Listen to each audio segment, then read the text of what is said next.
Her హి ఓం నమ శివాయ్. ఓం నమ శివాయ్. ఓం శ్రీ భద్రకాళీ సమేత వీరభద్రస్వామిని నమో నమః. మాతృ పితృభ్యో నమః. ఆచార్య అతిథిభ్యో నమః. శ్రీమాత లలితా త్రిపుర సుందరయే నమో నమః. శివశక్తి స్వరూపులారా, ఇప్పుడు గణపతి యొక్క నవరాత్రులు సందర్భంగా గణపతి యొక్క మంత్రములు ఒకటొకటిగా అందిద్దాం. ఇవి గణపతి నవరాత్రులనే కాదు, ఎప్పుడైనా సరే చేసుకుని తగు ఫలితములు పొందవచ్చు. ఇప్పుడు చెప్పబోయే మహామంత్రము 28 అక్షరముల అనగా శ్రీ మహాగణపతి అష్టవింశత్యక్షర మంత్రము అనగా 28 అక్షరముల మంత్రము. ఈ మంత్రం చేయడం వలన రాజులు వశమవుతారు, జనం వశమవుతారు, కోరుకున్న వారు వశమవుతారు. ఈ మహత్తరమైన మహామంత్రము శ్రీం బీజం ఉండడం వలన ఐశ్వర్యమును, బీజం ఉండడం వలన సంసారిక పరమైన సకల భోగములను మరియు కీర్తి ప్రతిష్టలను, హ్రీం బీజం ఉండడం వలన శక్తిని, ధైర్య సాహసాలను ప్రసాదించగలదు. ఈ మంత్రం పురస్కరణ విధులు గావించాలనుకునే వాళ్ళు 44,000 జపం చేసి పురస్కరణ విధులు గావించవలసి ఉంటుంది. లడ్డులతో 44,000 హోమం చేస్తే ఆయుర్దాయం పెరిగి ఆరోగ్యములు లబ్ధి చేకూరుతాయి. తామర పూలతో అనగా పద్మ పూలతో హోమం చేస్తే అధికారులు, కలువ పూలతో హోమం చేస్తే స్త్రీలు అనగా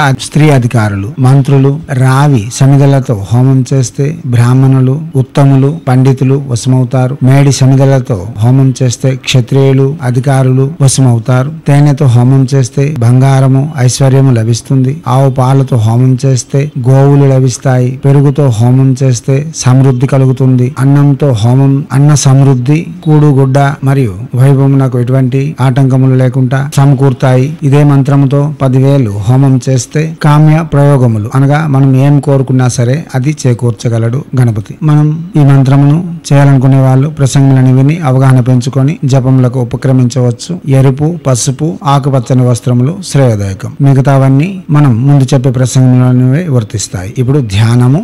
నవరత్నమయం ద్వీపం సర్వే దిక్షురసాంబుదే తద్విచిదౌత పర్యంతం మందారమారుత సేవితం మందార పారిజాతాది కల్పవృక్షలతాంకులం తద్భేతారత్న ఛాయాభరరుణీకృత భూతళం.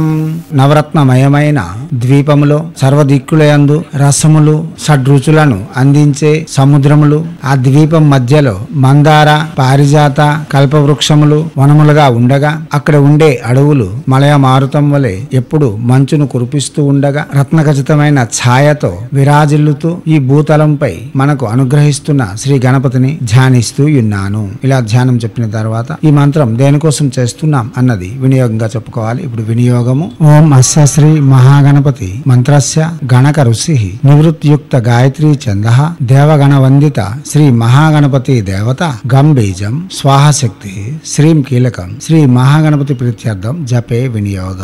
ఇలా వినియోగం చెప్పుకున్న తర్వాత అంగన్యాస హృదన్యాసములు చెప్పుకోవచ్చు. ఇప్పుడు అంగన్యాస హృదన్యాసములు.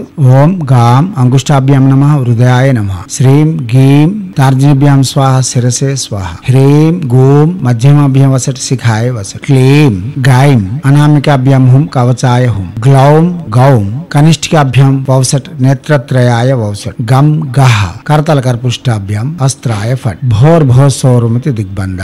ఇలా దిగ్బంధన చెప్పుకున్న తర్వాత మనం దిగ్బంధన జరిగిందిగా భావన చేసి ముందు కులదేవతారాధన, ఇష్టదేవతారాధన పూర్తి చేసుకొని ఈ విధానాలన్నీ ఆచరించిన తర్వాత ప్రత్యక్షంగా మాలను తీసి జపం చేసుకోవచ్చు. ఏ గురువు ద్వారా ఈ మంత్రం పొంది ఉన్నారో ఆ గురువు యొక్క మంత్రమును 16 సార్లు మననం చేసుకొని తర్వాత మీరు మంత్రం ప్రత్యక్షంగా జపం చేసుకోవచ్చు. ఇంకా విధానపూర్వకంగా చేయాలంటే గం గణపతి నమః అనే మంత్రము 16 సార్లు, గురువు యొక్క మంత్రము 16 సార్లు జపించిన తర్వాత మంత్రమును ప్రత్యక్షంగా జపించడం విశేషమైన ఫలితం ఇవ్వగలదు. ఇప్పుడు మంత్రము. శ్రీం హ్రీం క్లీం మహాగణపతయే వర వరద సర్వజనమేతం వసమానాయ స్వాహ.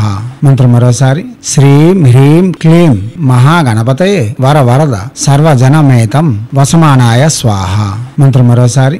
శ్రీం హ్రీం క్లీం మహాగణపతయే వర వరద సర్వజనమేతం వసమానాయ స్వాహ. మంత్రం మరోసారి. శ్రీం హ్రీం క్లీం మహాగణపతయే వర వరద సర్వజనమేతం వసమానాయ స్వాహ.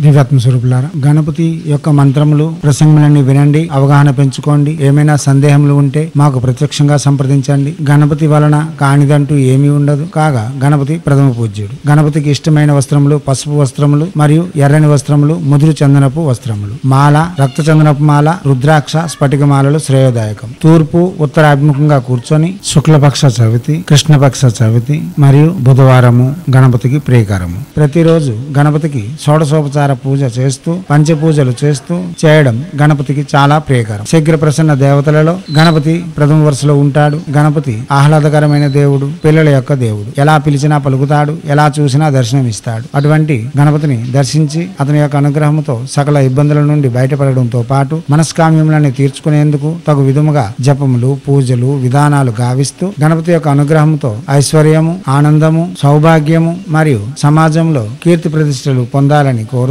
హైందవ సనాతన ధర్మ ఋషులు మనకు అందించిన విద్యలు వినియోగించుకోవడంలోను, భారతీయ సంస్కృతి సాంప్రదాయాలు కాపాడడంలో ముందంజలో ఉంటూ మన సాంప్రదాయం యొక్క గొప్పతనమును ప్రపంచానికి వెలుగెత్తి చాటేందుకు ముందడుగు వేయాలని కోరుతూ ఎప్పుడూ మీ సేవలో రత్నశ్రీ హిందూ సేవా సమాజ్ ఆచార్య భీమసింగ్ రవికుమార్ ఆఫ్ నిఖిలానంద సాగర్ మహారాజ్.